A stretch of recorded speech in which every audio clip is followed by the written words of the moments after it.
vehicle chases up the ante, more than doubling the likelihood of a death during the pursuit. And just outside Bangkok, two cops on a motorbike chase after a fleeing thief, dodge an oncoming 12-ton truck, and swerve around a police barricade, all while speeding down a narrow two-lane road. Hitting 90 miles per hour, one slip-up could send the driver tumbling into the street, instantly killing him, a cop, or anyone who's too close to get out of the way. After a half-hour chase, the officers make a move and lunge for the handlebars to bring the motorbike mayhem to an end. But Evel Knievel evades the officers by mere inches and flees into a cornfield where he's able to escape and avoid arrest. We have a natural desire to live. Isn't that something? So knowing that we want to live, we want to see tomorrow, we want to see the next day, our body responds. Our body says, we want to see tomorrow. We have a desire to live. So from that, we will protect ourselves. We will find a way to either avoid the problem, the flight, or fight the problem and to keep it away from us. We find that from the situations that are most frequent to us, we adapt. And if we train ourselves, if we're well adapted and well prepared, we will probably find ourselves more fighting a situation that comes our way than fleeing from it when it is a danger to us. In North Carolina, a man fleeing from police is tired of running, so he tries to hitch a ride on a car's trailer. But the cops are one step ahead of him. And behind him, riding dirty. Oh, there he goes. He's running.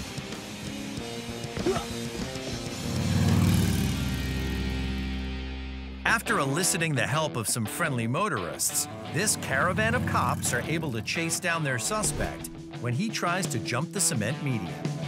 I bet he wishes this biker had a sidecar.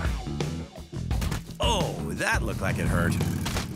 If you pull somebody over and you end up getting into a foot pursuit, you're 2 blocks away. We're carrying 25 to 30 pounds of gear, so to maintain your distance with them, you'd want to get a ride, for lack of a better word. While some thieves make fast and furious escapes along busy highways, others evade arrest with a more subtle approach. Ćemo. In Louisiana, police are looking for an escaped inmate convicted of murder.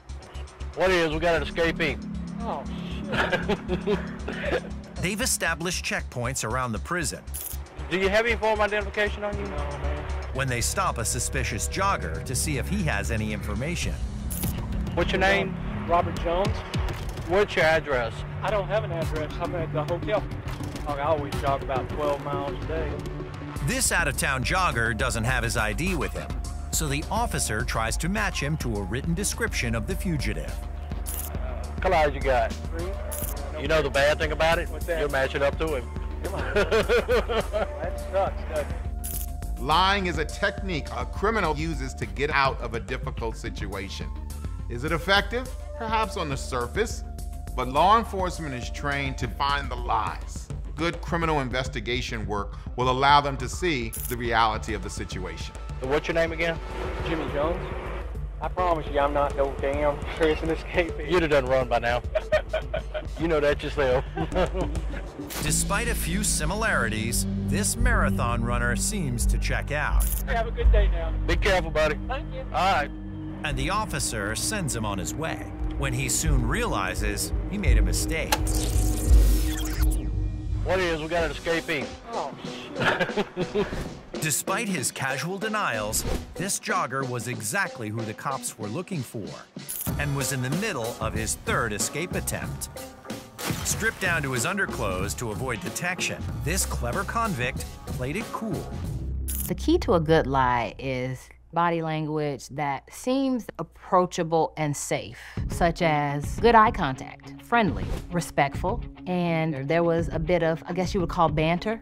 I promise you I'm not no damn prison escapee. You'd have done run by now. You know that yourself.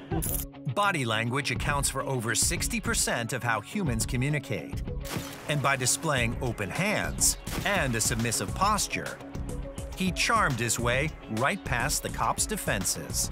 When an individual is being charmed, it really makes them susceptible to overlooking many, many details, because when you think someone is likable, you judge them differently. A victim of this charismatic jogger, the officer overlooked a major slip-up. What's your name? Robert Jones. He mixed up his fake name. What's your name again? Jimmy Jones. His real name is Richard McNair. Have a good day now. Be careful, buddy. Thank you. All right. The officer didn't find out till later who he had let go, and McNair avoided authorities all the way to Canada, where he was finally brought to justice a year and a half later. But he wasn't done yet. The crafty inmate attempted 2 other escapes by crawling through a ventilation duct and hiding himself in a mailbag. There is more planning in the more sophisticated crimes, and perhaps it's because the payoff will be greater. To get through a security system, cameras, security personnel, the reward could be great, but the danger is also great to keep the lie going. What's your name? Robert Jones. What's your name again? Jimmy Jones. No one wants to be caught by the police. No one does. No one wants to be in a situation where their freedom is taken away. So then the body responds, the mind responds to, how can I get out of this situation? What's your address? I don't have an address. I'm at the hotel. Lying allows a person to say, I did this situation, or I was involved in this activity, but it wasn't criminal. I always jog about 12 miles a day. He's still in prison to this day, serving 2 consecutive life sentences. But not all criminals can talk their way out of capture. Some need to rely on an old-school truck chase. In Florida, cops are hot on the trail of a desperate truck jacker on the run. You're going the wrong way on the interstate. Reaching speeds of 80 miles per hour, the 30,000-pound truck careens across 5 lanes of oncoming traffic. Police make split-second decisions to minimize fatalities. As the chase stretches on, the cops have no choice but to try and ram him off the road before he does real damage. Ram him. So the cops make their move on a less busy road.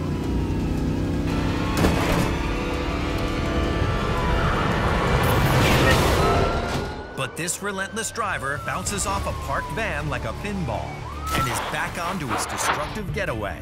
Wrong way, Arch Road, wrong way. Careening across 6 lanes of traffic. Trying to get up to a pit. To stop this mother trucker, the cops have to pull out all the stops. Take this way again, put it back out on the 34th Street, going back southbound 34th. And they finally separate him from his vehicle of mayhem. Lay on the ground! Now! Looks like he has reached the end of the road. Each year, more people die from car chases than floods, tornadoes, or hurricanes combined. This belligerent box truck driver sailed into the oncoming morning commute with enough speed and force to total an unlucky driver's car, definitely putting a damper on your Monday. After multiple attempts to sideline him, Hit that truck. police used their cars to try and force him off the road. Cornered, the truck thief jumps ship and runs straight into the waiting arms of the law, who book him with armed carjacking, burglary with battery, and grand theft auto. While his escape may have failed, his manners are impeccable.